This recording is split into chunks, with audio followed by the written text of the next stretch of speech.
Sir এটা তো ও লেভেলের কন্টেন্ট না? হ্যাঁ, ও লেভেলের কন্টিনিউ এখানে ডিফারেন্ট। আচ্ছা, কোডমিনেন্স মানে কি বলতো? যখন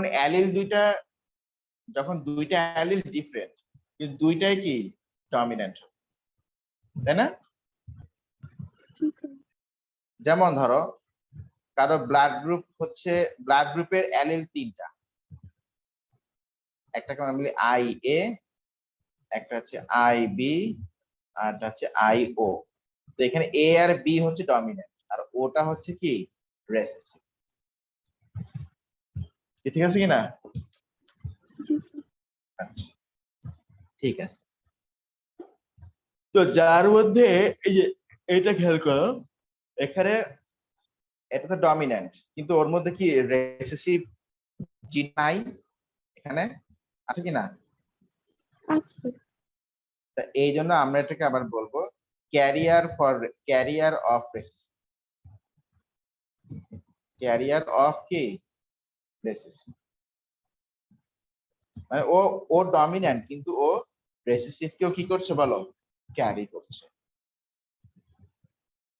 আচ্ছা, এবার তুমি আসো, আমরা পড়ব F1 জেনারেশন মানে। What is the meaning of F1 generation? F1 generation হচ্ছে তুমি যদি দুইটা ডিফারেন্ট অ্যালিলের হোমোজাইগাস কে ক্রস করাও। কি বললাম বলো তো?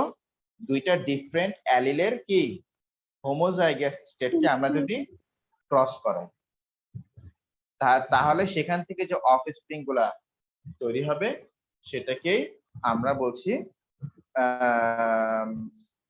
F1 generation. ঠিক আছে? আচ্ছা, F1 জেনারেশন তাহলে কি বললাম, যে দুইটা ডিফারেন্ট অ্যালিলের হোমোজাইগাস যদি একসাথে কি হয়, ক্রসিং করা হয়। যেমন ধরো এই যে এখানে দেখো তো, এইটা কি হোমোজাইগাস বলো? এটা না।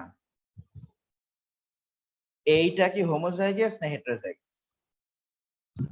হেটারোজাইগাস। হ্যাঁ, তাহলে তো আমরা দুইটা হেটারোজাইগাস ক্রসিং করাচ্ছি, তাহলে দে আর নট। তাহলে এই যে এখানে যা যা তৈরি হলো, দে আর নট F1 জেনারেশন, এরা F1 জেনারেশন। ব্যাপারটা যদি এমন হয়, ধরো দুইটা হোমোজাইগাস ডমিন্যান্ট